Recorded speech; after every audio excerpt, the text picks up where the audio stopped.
the MeqTrees visualization that can be used to look at the contents of nodes where we have essentially vels with dimensions greater than 2.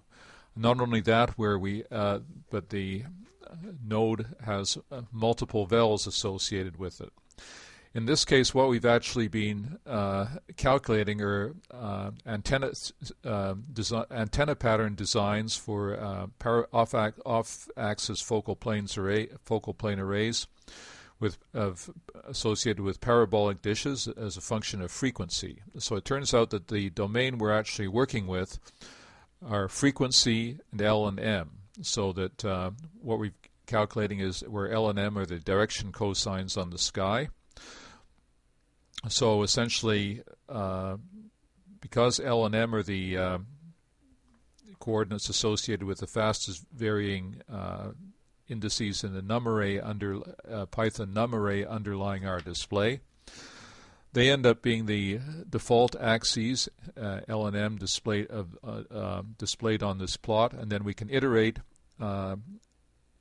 through the frequencies to show the way the displays change as a function of frequency.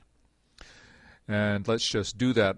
As I mentioned, this is a design for a parabolic dish, and we have 4 different frequencies going from 700 to 1400 megahertz here. And when we iterate through the frequencies, we can look what happens by either clicking on the spin box or moving the slider. The green bar here indicates that this frequency, this axis, is one which is available for moving things around.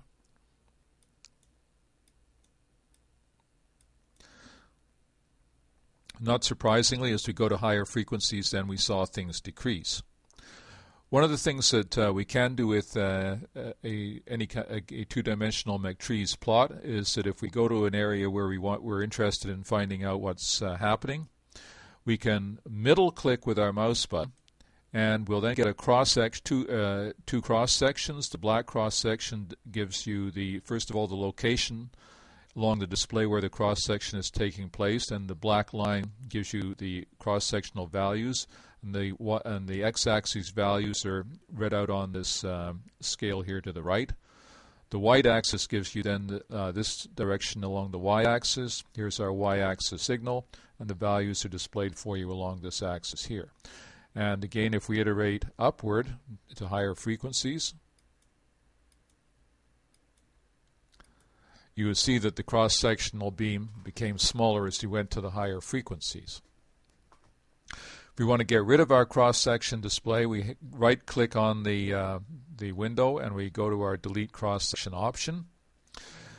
Now, one thing which is true when you're working with essentially a linear color display is that essentially you don't see too much of the low-level whatever is going on out here.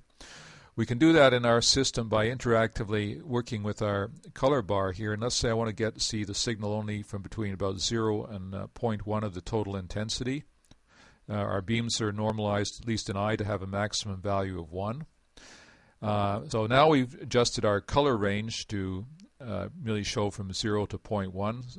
Now we can see lower level stuff is starting to appear. Let's go down to about from 0 to 0.01.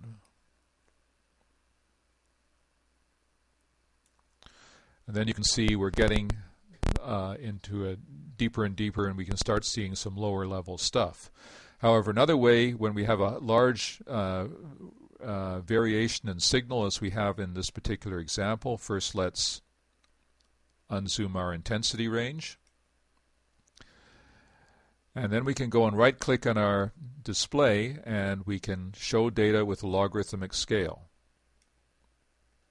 And indeed, we suddenly see all sorts of neat lower level stuff coming up because, of course, log scale compresses things and gives you essentially a higher dynamic range in many cases.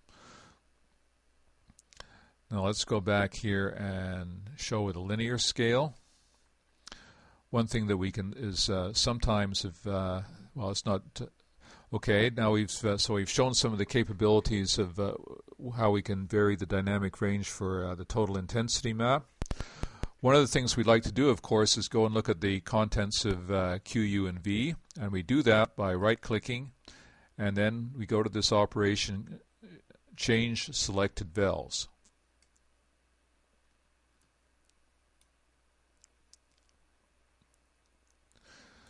Change selected vels caused this little controller GUI to pop out, and I've had to grab them back into our display area. If I click on result, it's going to let me select one of vels 0, 1, 2, or 3. These vels numbers correspond to the I, Q, U, and V here. Let's go and look at the Q vels. And essentially, what we get here is a plot of the instrumental polarization at, in our case here, as we see at 700 megahertz. It's actually not very much really. Now, one of the things, though, that sometimes when we have these sort of low, not too contrasty sorts of displays like this, the human eye sometimes sees things better if we went and go and show something in grayscale. So we can do that by right-clicking and then releasing. And yeah, indeed, you can sort of see that there's more subtle, deep effects here in the grayscale components of the display. You can then go back and show things in color. Now, if you have the VTK multidimensional visualization toolkit installed on your computers, we can actually make some. We can actually show some of our datasets with VTK. Let's right-click here. There's an option to show a warped data surface.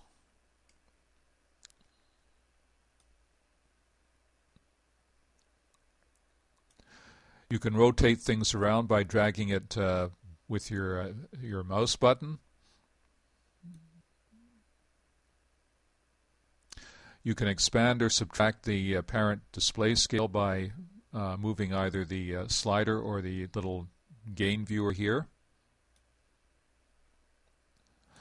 These things can be kind of useful to give you a quantitative impression of what's going on. So let's go back to 2D. And let's actually go back and change back to our total intensity map.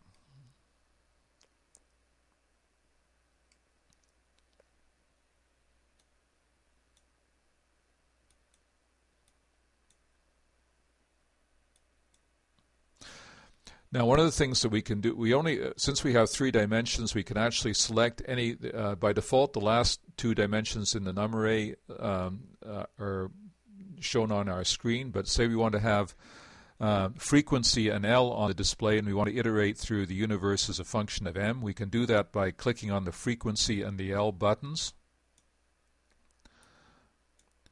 And that's going to give us this rather strange display. And we know that the maximum signal along M is going to be when we move M to value of 51. Thereabouts. And you can indeed see that here's our frequency at L. Basically, the signal is pretty well constant as a function of frequency, but there's maybe a little slight variation which you can try and see if we do a cross-section down the middle of this thing. And yeah, you can see actually the value of the beam is not quite constant unity, but it is dropping off a little bit as we go toward the higher value frequency. So I thought I should have things normalized, so maybe I've done a little error in calculation somewhere. But anyway, so what you can do is indeed select which of the 2 frequencies you want to see on the screen, and in our case then you can vary M and see what kinds of things you get.